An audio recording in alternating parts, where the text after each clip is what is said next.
Well, okay, Shannon Best in the studio this morning. Now, Shannon, spent a bit of time in the Obi Valley. What were you doing out there?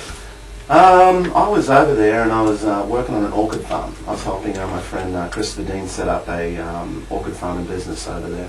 And how did you go from working on an orchid farm as a young bloke, young Indigenous Australian in the Obi Valley? How did you go from doing that to becoming, a top flight kiteboarder?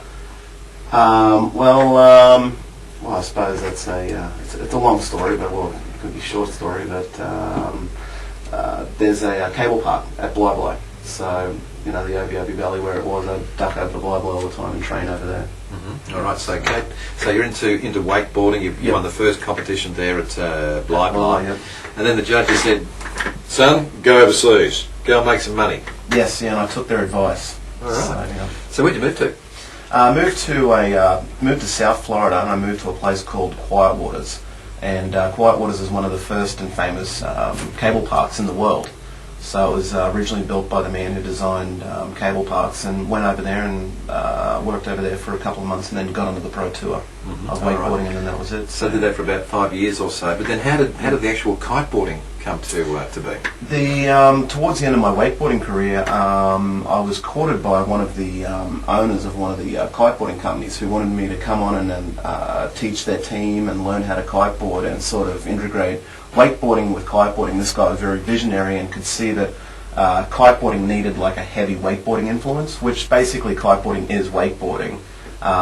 We just happen to use a kite instead of a boat or a cable. So this gentleman approached me and said, "Hey, come on board," and I did, and just fell in love with kiteboarding instantly. So. Did you ever imagine that you get to where you are now? Now, Best Kiteboarding has taken off. You've got a very extensive website. Yes. You're making kiteboards, all the accessories to go with it. Yeah, we make everything you need to kiteboard. Anything you need plus some. Now, it's just quite amazing that the success of this for you. Are you surprised by the success? Yes and no. When I got into kiteboarding, I'd had about 10 years of inside information on the industry and how the industry works. So for the transition, I have about a staff of 35 throughout the world. We have a Harvard MBA graduate running the show at the moment for us over in the States, doing an extremely great job, and we have a huge sales team that just kick ass. So I reckon you must be one of the most successful Indigenous business people in this country, and you're probably only known by a handful of people. I wouldn't go to saying that, but it's unfortunately the sports that I picked were sort of niche sports. Wakeboarding, I was a pioneer with that, and then now there's several million people wakeboard, and then with kiteboarding there's only several hundred, thousand people in the world that kiteboard. So I sort of have a habit of not picking the golfs and the tennis. Well, that's all right, because as long as that niche market's there, you only need 1% of the American market, and you're laughing all the way to the Exactly, back. yeah. So, of the future for you, will you stay based in America, or do you think you might come back to Australia? Because kiteboarding is starting to take off here. Kiteboarding, Australia has just got huge potential for kiteboarding. We have literally thousands and thousands of miles of coastline that haven't even been kiteboarded yet. So I'm starting to make a slow transition now. Over the next several years, I'll just set up main base over here in Australia. But as an Indigenous Australian, are you recognised as an Indigenous Aussie when you're in the States or not?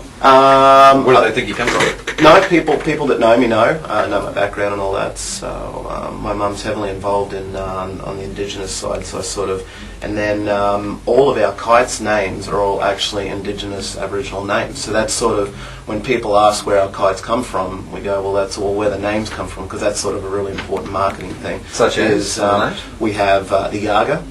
And we have the Waru, and what else we have? We have the Bullaroo. So what do they mean? They're all Aboriginal names for wind and water and classic. Yeah, classic. So the future looks pretty good for Shannon Best, I'd say, at this stage. Try, mate. Try. Yeah. Can't predict anything. Do you miss Australia? I miss Australia so much. Yeah. So unfortunately, I'm only back here for about 4 months this time, and I should be back here again soon. So the rigours of your job, it takes you all over the world, I believe. Yes, I spend about 30 days out of the year in my own house, and that's it. Some people would say that's really sad. Yeah, it is actually, yeah. So where are you taking kiteboarding to? You're going to some fairly unusual locations?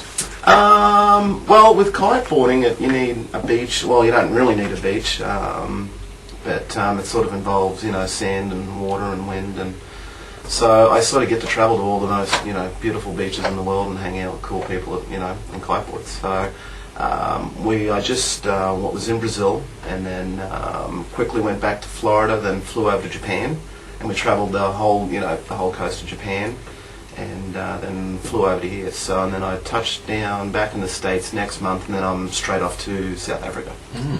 Yeah. What do you prefer, flat water kiteboarding, where you can do the tricks like you would have picked up at the wakeboarding park at Bly, or do you prefer getting out in the waves? I prefer everything, mate.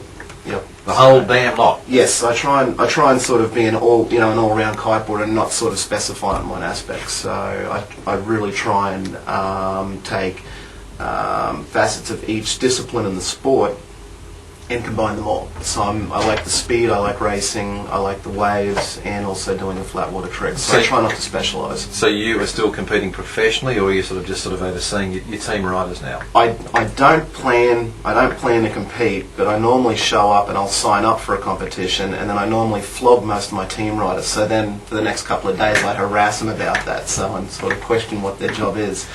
All right. So, yeah. Now, Shannon, you've got a very interesting tattoo on your arm. There's quite a number of words there. Can you tell us what it is? It is Newton's 3 laws of physics. Now, they are?